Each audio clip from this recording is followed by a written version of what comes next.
Assalamualaikum warahmatullahi wabarakatuh. Izin perkenalan, saya Lia Santika, kelas 2B, Prodi D3 Kebidanan, Stikes Karsaudsada Garut. Baik, di sini saya akan sedikit menjelaskan pada mata kuliah Asuhan Kehamilan yang diampu oleh Ibu Indalina Susilawati, SST MKB. Nah, saya akan menjelaskan materi awal sampai materi akhir. Materi awal itu berjudul tentang faktor-faktor yang mempengaruhi kehamilan. Apa saja faktor-faktor yang mempengaruhi kehamilan itu? Yaitu satu, faktor fisik. Nah, faktor fisik ini juga terbagi menjadi beberapa bagian. Ada faktor usia. Faktor usia, masa reproduksi sehat itu pada usia 20 sampai 35 tahun. Ada segi negatif pada kehamilan tua, yaitu misalkan ibu hamil usia lebih dari 35 tahun akan mempengaruhi kondisi janinnya, kemudian sel telurnya juga akan menurun dibandingkan dengan reproduksi yang sehat. Nah, kemudian kondisi uterusnya, ada segi negatif, hal kehamilan terlalu muda bisa menyebabkan keguguran, kemudian cacat, misalkan adanya penyuli, adanya persalinan sulit dan lama, dan masih banyak lagi. Kemudian ada riwayat kesehatan. Nah, satu yaitu penyakit komplikasi yang langsung, jadi langsung berhubungan dalam kehamilan. Contohnya itu seperti hiperemesis gravidarum, kemudian ada preeklamsi dan eklamsi, kemudian ada penyakit komplikasi yang tidak langsung berhubungan dengan kehamilannya. Contohnya itu seperti penyakit jantung, penyakit kardiovaskuler, kemudian saluran napas dan lain-lain. Kemudian ada kehamilan ganda atau multip. Jadi kehamilan ganda itu misalkan ibunya itu lemah disebabkan karena adanya aktivitas yang ganda. Aktivitas yang ganda itu bisa dicegah dengan misalkan banyak nutrisi, kemudian oksigennya dan lain-lain. Kemudian ada status gizi. Nah, status gizi ibu harus memenuhi atau banyak zat gizi, yaitu ibu harus banyak gitu zat gizinya. Misalkan ibu makan makanan yang mengandung serat, kemudian proteinnya juga, kemudian ibu harus banyak-banyak minum air putih, protein, asam folat, kalsium, kemudian ada vitamin D-nya, pemberian vitamin D-nya, kemudian zat besinya. Zat besinya itu bisa berupa kita bisa memberikan dengan tablet FE tablet FE diberikan selama 90 tablet selama pada endemik kreatinisme. Nah, kemudian ada kenaikan BB. Jadi kenaikan BB itu pada ibu hamil normalnya itu 12,5 kg. Kemudian ada penilaian status gizi. Nah, BB ibu itu dilihat dari indeks massa tubuhnya, kemudian lingkar lilanya itu pada ibu hamil normalnya 23,5 cm. Kemudian ada faktor gaya hidup. Nah, faktor gaya hidup itu misalnya dari si ibu itu sering minum jamu, efeknya itu terhadap janin itu janin itu akan misalkan BBLR, cacat dan sebagainya. Kalau pada ibunya itu bisa keracunan. Kemudian ada mitos. Nah, mitos itu disebabkan ya dari lingkungan, dari sosial budaya dan lingkungannya itu. Contohnya ibu hamil itu tidak boleh makan makanan yang berbau amis. Kemudian ada ini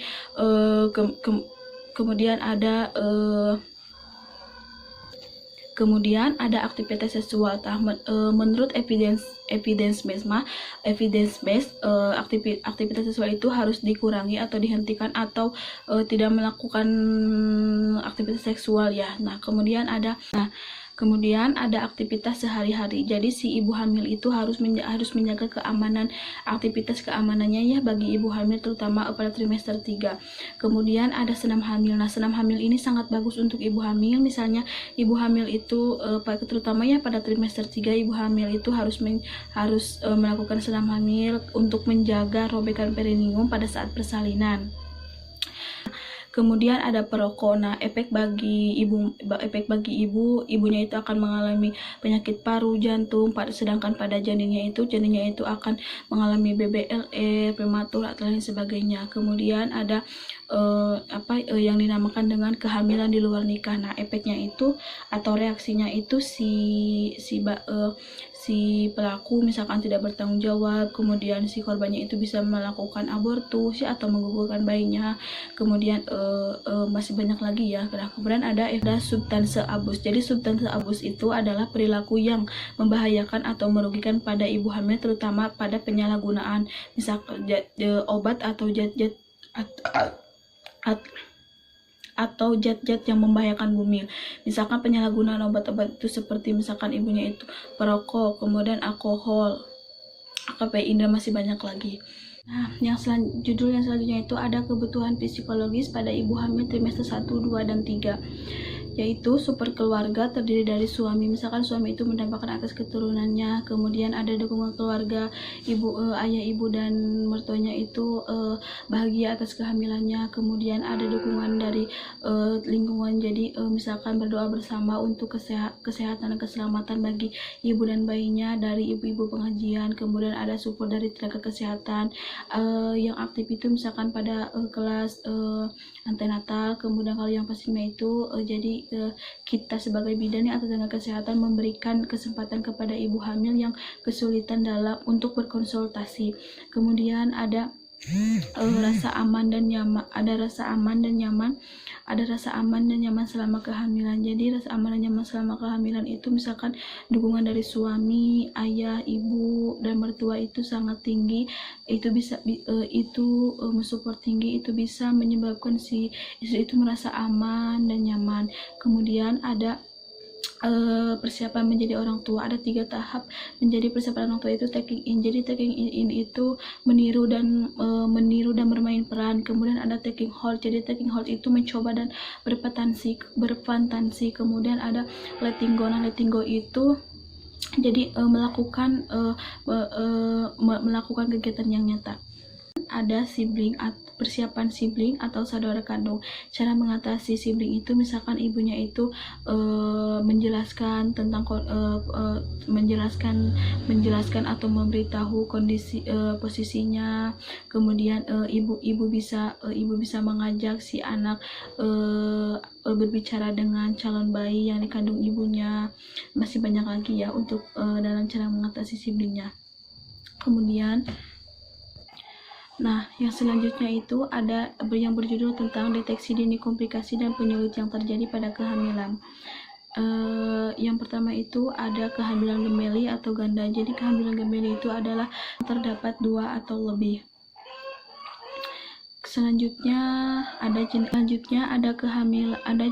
kehamilan. Yang pertama itu ada kehamilan monozigotik. Jadi kehamilan monozigotik itu adalah kehamilan yang identik yang berasal dari satu ovum. Kemudian ada kehamilan dizigotik itu yaitu kehamilan yang prenatal berasal dari 2 ovum atau lebih. Tanda dan gejala. Jadi tanda dan gejala itu misalnya ketika dilakukan pemeriksaan DJJ ternyata lebih dari normal. Kemudian pada saat dipalpasi abdomen itu terdapat 3 atau lebih bagian bagian janin, dan masih banyak lagi ya. Ada penata laksaan dalam kehamilan gemeli, misalnya itu pemeriksaan neonat antenatal lebih sering, kemudian kebutuhan nutrisinya harus terpenuhi. Nah, kemudian harus dilakukan pada persalinan. Penata laksaan persalinannya itu bisa dilakukan dengan pengecekan DJJ terus menerus. Kemudian ada kemudian tali pusatnya harus segera diklaim setelah persalinan. Kemudian selang waktu pada kehamilan kembar pertama dan kedua 5-15 menit. Kalau penata laksanaan pada postpartum itu misalkan terjadi atonia uteri, misalkan bisa dilakukan perujukan ke rumah sakit ya, atau ke rujukan ke ponek atau ke non ponek. Judulnya itu yaitu IUFD. Jadi IUFD itu adalah kematian dalam janin sebelum proses persalinan pada usia kehamilan 28 minggu ke atas atau BB janinnya itu lebih dari 1000 gram.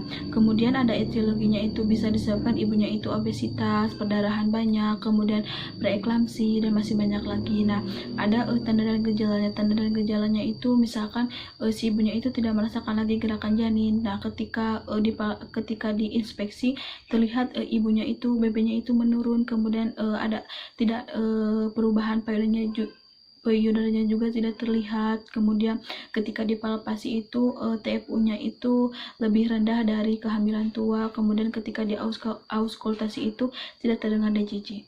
Kemudian komplikasi dalam IUFD itu misalkan terjadinya infeksi pada ketuban pecah, kemudian terjadinya koagulasi ketika kematian janinnya itu lebih dari 2 minggu, kemudian trauma emosional yang cukup berat, dan masih banyak lagi. Nah, kemudian ada penata laksanaan dalam IUFD. Jadi penata langsung IUFD itu bila terjadi kematian pada janin, terlebih dahulu kita harus observasi dulu 2-3 minggu untuk memastikan diagnosisnya. Kemudian kita lakukan rujukan. Setelah diobservasi, lakukan rujukan. Nah, apabila si ibu itu jika terjadi infeksi atau jika terjadi tanda infeksi, berikan antibiotika untuk mentritis. Kemudian jika bekuannya itu mudah pecah, waspada koagulopati. Kemudian misalkan rujuk ya si ibunya itu ke fasilitas yang lebih lengkap, misalkan akan dilakukannya sesar, karena sesar itu adalah salah satu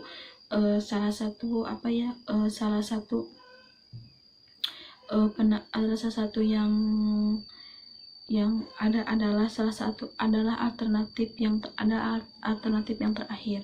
Kemudian ada penata laksanaan pada IUFD. Bila terjadi kematian janin, diobservasi terlebih dahulu 2-3 minggu untuk memastikan diagnosis. Kemudian jika terlihat ada tanda infeksi, berikan antibiotika untuk mentritis. Kemudian jika bekuannya itu mudah pecah, waspada koagulopati. Kemudian bisa rujuk si ibu ke fasilitas yang lebih lengkap. Kemudian dilakukannya sesar adalah alternatif yang terakhir, dan masih banyak lagi penata laksanaan yang lainnya. Nah, judul yang selanjutnya itu ada KPD atau ketuban pecah dini. Ketuban pecah dini itu yaitu pecahnya selaput ketuban sebelum persalinan setelah usia kehamilan 37 minggu, atau disebut dengan KPD aterem, atau sebelum usia kehamilan 37 minggu itu disebut dengan KPD preterm. Nah, ada faktor dari KPD-nya itu misalkan dari serviks, incompetence, kemudian kelainan letak, CPD, dan infeksi. Kemudian ada tanda dan gejala. Tanda dan gejala dalam KPD itu misalkan si ibunya itu demam, adanya pengeluaran cairan melalui merembes di vagina, kemudian cairannya itu berbau amis, kemudian terjadinya kram di bagian perut, kemudian denyutnya juga itu cepat, dan masih banyak lagi ya faktor dan tanda dan gejalanya. Kemudian komplikasi KPD yang terjadi pada ibu dan janin. Kalau pada ibu itu bisa menyebabkan partusnya itu lama. Ketika perdarahan postpartumnya itu banyak, akan meningkatkan atau melakukan seksio sesar. Kemudian mobilitas dan mortalitas maternal. Kemudian ada intrapartal persalinan. Kemudian ada persalinan puerperalis atau masa nifas. Sedangkan kalau pada janin itu akan menyebabkan prematur. Dan kemudian ada penata laksanaan dalam KPD. Yang pertama itu bisa dirawat inap di rumah sakit. Kemudian jika terjadinya si ibu itu merasakan nyeri di bagian perut, waspada atau pikirkan adanya absursio plasenta. Kemudian jika ibunya itu merasakan demam, kemudian keluar cairan yang berbau amis di vaginanya, berikan antibiotika. Dan masih kemudian lakukan persalinan pada awal kehamilan. Nah, jika ketubannya itu pecah lebih dari 18 jam, berikan antibiotika prolaksis. Kemudian berikan ampicillin secara IP setiap per 6 jam. Kemudian nilai serviknya. Jika serviknya itu sudah matang, lakukan penyuntikan oksitosin, induksi oksitosin. Nah, jika serviknya itu belum matang, matangkan dengan prostaglandin dan infus oksitosin atau lahirkan secara SC atau sesio sesar. Selanjutnya, judul yang selanjutnya itu polihidramion dan olihidramion. Polihidramion merupakan peningkatan yang abnormal dari cairan amnion. Penyebabnya itu infeksi selama kehamilan, kemudian ibu itu mengidap obesitas, kemudian adanya ketidakcocokan darah antara ibu dan bayi, kemudian ada transfusi sindrom kembar, dan masih banyak lagi penyebab dari polihidramion itu. Nah, kemudian ada tanda dan gejalanya. Tanda dan gejala pada polihidramion itu si ibunya itu sulit bernapas, kemudian dinding perutnya ibu juga itu membesar, kemudian dinding perutnya itu juga membesar, kemudian terjadi ketidaknyamanan pada perut ibu, terjadi seperti kontraksi, kemudian adanya kelainan letak janin, misalnya contohnya itu seperti sungsang, dan masih banyak lagi. Kemudian ada komplikasi pada polihidramion itu prematur, KPD, kemudian ada selisio plasenta, kematian janin dalam kandungan. Nah, ada deteksinya itu ketika di anamnesis, ketika diinspeksi perutnya ibu itu, tegang, kemudian juga membesar, kemudian TPU-nya itu lebih dari ukuran usia kehamilan sesungguhnya, kemudian ibu terlihat sesak, kemudian ada rujukan. Nah, kita lakukan rujukan ke dokter untuk memastikan apakah ada gangguan pada saat kehamilan, apakah benar ibu mengalami polihidramion atau tidaknya. Untuk ketika dirujuk itu, bidan itu melakukan rujukan ke dokter untuk melakukan USG janin. Baik, selanjutnya itu adalah olihidramion. Jadi olihidramion merupakan cairan ketuban yang kurang dari 500 cc. Penyebabnya itu bisa dengan membran amnionnya itu pecah, kemudian janin menelan cairan amnion secara berlebihan, kemudian adanya pertumbuhan janin yang terhambat. Ada tanda dan gejala pada olihidramion. Tanda dan gejalanya itu TFU-nya lebih rendah dari usia kehamilan sebiasanya, kemudian DJJ-nya itu mulai terdengar pada usia kehamilan 5 bulan, kemudian ketika ibu merasakan nyeri di bagian perut ketika janinnya itu bergerak. Kemudian ada komplikasi pada olihidramion. Ketika terjadinya komplikasi pada olihidramion itu, ibu itu akan melakukan persalinan secara induksi atau tindakan SC atau seksio sesar. Ada deteksi dan kolaborasi. Untuk mengetahui ibu itu mengalami olihidramion, dapat dilakukan tindakan amnioskopi. Kemudian ada indikasinya pada olihidramion. Kemudian ada indikasinya. Jadi indikasinya itu kehamilan sudah di atas 37 minggu, terdapat preeklamsi atau eklamsi berat, kemudian kemungkinan IUGR, kelainan ginjal. Kemudian ada rujukan. Jadi rujukannya itu bidan melakukan rujukan dan penata laksanaan pertolongan persalinan di rumah sakit. Judul yang selanjutnya itu adalah IUGR. IUGR merupakan janin yang mengalami kegagalan dalam mencapai berat dan ukuran standar yang sesuai dengan usia kehamilannya. Penyebabnya itu ibu itu mengalami hipertensi, kemudian gemeli, penyakit asma, jantung, dan lain sebagainya. Kemudian itu ada klasifikasi IUGR. Nah, klasifikasi IUGR itu pertumbuhan janin terhambat tipe 1 itu atau PJT tipe 1 simetris terjadi pada usia kehamilan 0-20 minggu. PJT tipe 2 itu asimetris terjadi pada usia kehamilan 24 minggu sampai 40 minggu. Kemudian dari IUGR itu kekurangan nutrisi pada awal sampai akhir kehamilan. Kemudian tanda dan gejala dari IUGR itu BB ibu itu menurun, gerakan janin semakin berkurang, kemudian cairan air ketubannya itu juga menurun. Kemudian ada komplikasi pada IUGR. Komplikasi pada IUGR pada janin itu ketika antenatal itu gagal napas, kalau intranatal itu hipoksia. Kemudian kalau pada ibu itu ibu mengalami penyakit jantung, preeklamsi. Kemudian ada penata laksanaan antepartum. Penata laksanaan yang pertama itu lakukan fungsi kondisi plasenta. Penata laksanaan kedua, tidak ada gawat janin, dibiarkan kehamilan secara langsung. Selanjutnya, penata laksanaan yang ketiga itu, kelahiran harus dirampungkan sebelum 38 minggu setelah diagnosis IUGR dibuat. Kemudian ada penata laksanaan persalinan. Induksi SC misalnya seperti gawat janin, kemudian induksi gagal, kemudian adanya serviks tidak matang, bekas SC dan sebagainya. Kemudian pencegahan, cara mencegah IUGR itu misalkan hidup sehat, pola makannya harus teratur, kemudian penuhi nutrisinya, zat besinya, asam folatnya, zat besinya, kalsiumnya, kemudian tablet ketika diberikan tablet harus dimakan ya. Kemudian periksa kehamilan secara rutin, hindari makanan yang tidak bolehkan pada saat kehamilan. Kemudian hindari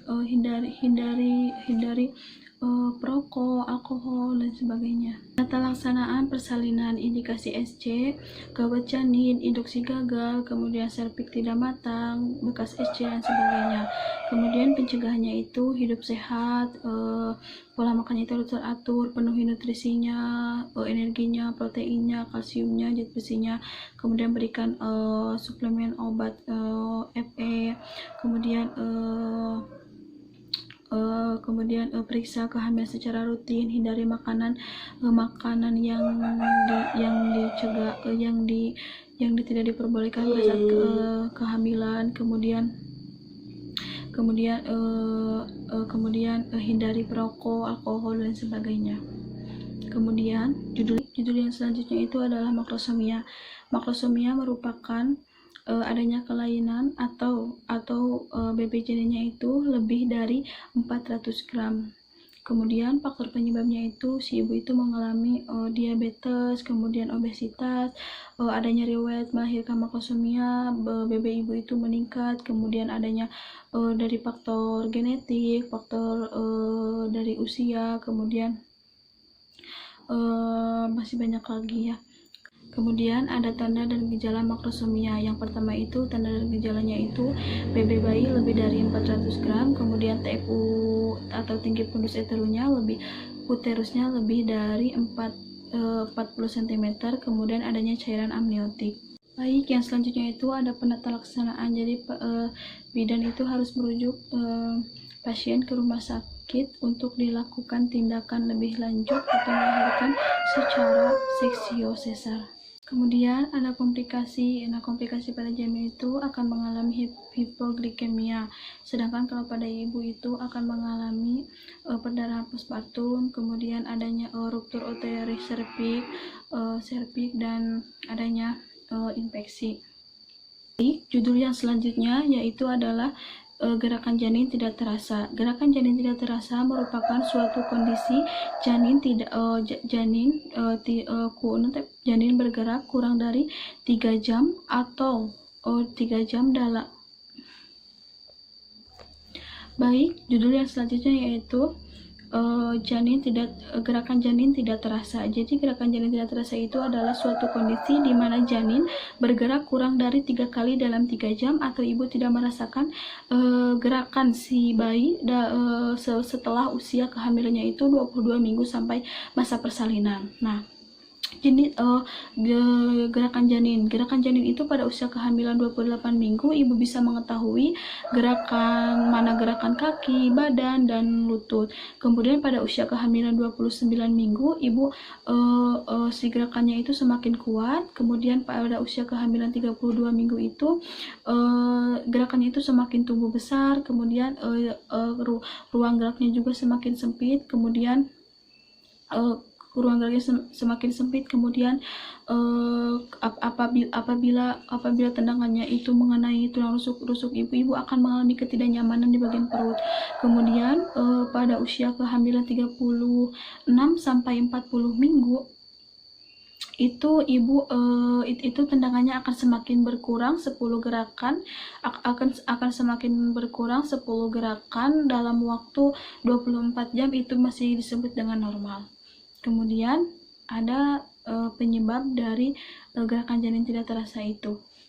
Misalkan si ibunya itu janinnya itu sedang tidur atau si ibunya itu sedang beraktivitas dan lain-lain. Dan gejala dari tanda dan gejala Tanda dari janin bergerak itu akrobat di rahim luas, kemudian janinnya itu mulai bergerak menjadi pendiam.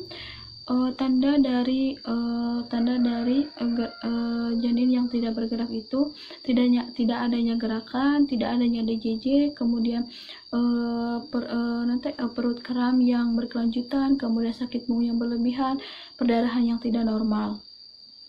Faktornya itu ada lilitan tali pusat dan beda usia, beda gerakan. Untuk deteksi dininya, untuk pengumpulan datanya, tanyakan kepada ibu kapan terakhir gerak, kemudian lakukan pendengaran DJJ, kemudian lakukan USG. Rujukannya itu, bidan menyarankan kepada ibu hamil untuk pergi ke dokter untuk melakukan USG untuk memastikan untuk memastikan apakah janinnya, untuk memastikan gerakan janinnya. Rujukannya, bidan menyarankan kepada pasien untuk pergi ke rumah sakit, ke dokter kandungan jika mengalami tanda dan gejala gerakan janin tidak terasa. Atau materi judul yang terakhir itu, judulnya itu adalah asuhan kunjungan awal. Tujuan dari kunjungan yaitu sebagai pemantauan dan pengawasan agar dapat mengetahui dan mendeteksi bila mana adanya terjadinya komplikasi. Pengkajian data anamnesa umum, isinya itu tentang biodata suami dan pasien. Isinya itu nama, umur, agama, suku bangsa, alamat, nomor HP. Nah, kemudian ada keluhan utama. Pada trimester 1 biasanya ibu mengeluh dengan pusing dan mual muntah. Kemudian riwayat perkawinan, kita bisa menanyakan perkawinan keberapa, lama perkawinan, kemudian perkawinan itu sah atau tidak. Kemudian riwayat kesehatan sekarang dan riwayat kesehatan dulu, sekarang, dan riwayat keluarga yang berisi tentang biasanya itu apakah memiliki riwayat penyakit keturunan atau penyakit kronis. Kemudian ada anamnesa obstetri. Nah, anamnesa obstetri ini berisi tentang riwayat menstruasi. Nah, kita bisa menanyakan berapa lama haidnya itu, kemudian sifat cairannya itu bagaimana, kemudian baunya itu bagaimana. Nah, kemudian ada riwayat kehamilan dahulu dan sekarang. Apakah ibu pernah riwayat kehamilan kehamilan dahulu, apakah ibu sudah hamil berapa kali, kemudian apakah ibu memiliki riwayat abortus atau tidak, kemudian riwayat sekarangnya sama, kemudian apakah kehamilan ini direncanakan atau tidak. Kemudian ada riwayat KB. Nah, kita tanyakan apakah ibu pernah melakukan KB, misalkan ibu pernah melakukan KB, misalkan ibu pernah melakukan KB, kita tanyakan apakah ibu KB-nya itu seperti apa, kemudian kapan, kemudian bentuknya itu seperti apa. Nah, kalau ibu tidak pernah melakukan keluarga berencana atau KB, kita tinggal isinya strip aja. Kemudian ada HPL atau hari perkiraan lahir. Nah, HPL atau perkiraan lahir ini kita bisa menanyakan kepada ibu tentang haid pertama, haid terakhirnya. Rumusnya itu kalau dari bulan Januari sampai bulan Maret, kalau sampai bulan April itu ditambah 7 dikurang 9 tambah 1. Kalau untuk April sampai Desember itu rumusnya itu ditambah 7 ditambah 9 dikurang 0. Nah, kemudian ada riwayat kesehatan sosial, kebidanan, keluarga, penyakit. Kemudian ada pengkajian emosional dan PEMPIS. Nah, dalam PEMPIS itu kita bisa melakukan pemeriksaan fisik ya, secara head to toe dari ujung kepala sampai ujung kaki. Kemudian pengkajian petal berisi gerakan janin. Nah, kita tanyakan kepada ibu gerakan janinnya itu bagaimana, sudah terasa atau gimana gerakan janin itu pada usia kehamilan, terasa itu pada usia kehamilan, kalau nggak salah pada usia kehamilan 16 minggu itu kalau nggak salah. Kemudian ada DJJ. Nah, normalnya DJJ itu 120 sampai 160. Kemudian ada menentukan diagnosa. Isinya itu kita dapat menentukan diagnosa itu secara misalkan menetapkan normalitas kehamilan. Kita bisa menanyakan kepada ibu, apakah kehamilan ini merupakan kehamilan yang normal atau bukan, dengan cara melihat dari hasil data subjektif dan data objektifnya. Kemudian membedakan antara ketidaknyamanan dalam kehamilan, kemungkinan adanya komplikasi. Misalkan kita ketidaknyamanan dalam. Nah, kemudian untuk cara menentukan diagnosa itu kita menetapkan normalitas kehamilan. Nah, kita itu bisa berpikir gini, apakah kehamilan ini merupakan kehamilan yang normal atau bukan, dengan cara melihat dari hasil pengkajian data subjektif dan objektifnya. Nah, kemudian membedakan antara ketidaknyamanan selama kehamilan dan kemungkinan adanya terjadinya komplikasi. Contoh dari ketidaknyamanan pada selama kehamilan itu seperti ibu itu anemia ringan atau anemia berat, kemudian kram kaki misalnya, seperti itu. Kemudian ada kemungkinan komplikasi. Nah, biasanya komplikasi kita lihat apakah adanya terjadinya komplikasi atau tidak. Misalkan kalau pastikan adanya komplikasi atau tidak. Kemudian identifikasi tanda dan gejala yang menyimpang dari keadaan normal. Kemudian ada identifikasi kemungkinan kebutuhan belajar. Nah, kebutuhan belajar itu misalkan si ibunya itu harus merawat vaginanya, bagaimana cara perawatan vagina itu bagaimana, kemudian cara pola makannya itu bagaimana, pemenuhan nutrisinya itu bagaimana. Kemudian ada yang dinamakan dengan mengembangkan perencanaan asuhan yang komprehensif. Nah, mengembangkan perencanaan asuhan yang komprehensif itu, selanjutnya itu ada mengembangkan perencanaan asuhan yang komprehensif. Isinya itu menetapkan kebutuhan tes laboratorium, kemudian menetapkan kebutuhan belajar, ya seperti tadi, menetapkan kebutuhan belajarnya itu dalam pemenuhan nutrisinya, kemudian dalam kebersihannya dan lain-lain. Kemudian menetapkan kebutuhan untuk pengobatan komplikasi ringan. Kemudian ada menetapkan kebutuhan konsultasi atau rujukan tenaga profesionalnya. Jadi kita harus menetapkan apakah ibu ini harus dilakukan rujukan atau tidak. Misalnya gitu, sesuai dengan data subjektif dan objektif, dari hasil data subjektif dan objektifnya. Nah, kemudian menetapkan kebutuhan untuk konseling spesifik. Kemudian ada yang dinamakan dengan menetapkan kebutuhan konseling HIV atau penularan atau penyakit menular seksual. Kita jelaskan. Nah, penyakit menular seksual itu seperti apa, misalkan saat berhubungan, misalkan gak boleh ini kita jelaskan, harus menjaga kebersihan, kemudian cara pencegahannya itu bagaimana, kita harus jelaskan kepada ibu itu. Kemudian ada yang dinamakan dengan menetapkan jadwal kunjungan sesuai dengan perkembangan kehamilan. Nah, kunjungan kehamilan itu atau ANC dilakukan 4 kali oleh bidan, 2 kali oleh dokter. Sekian dari saya. Mohon maaf apabila banyak kekurangan dan kesalahan dalam kata-kata. Wabillahi taufiq wal hidayah. Wassalamualaikum warahmatullahi wabarakatuh.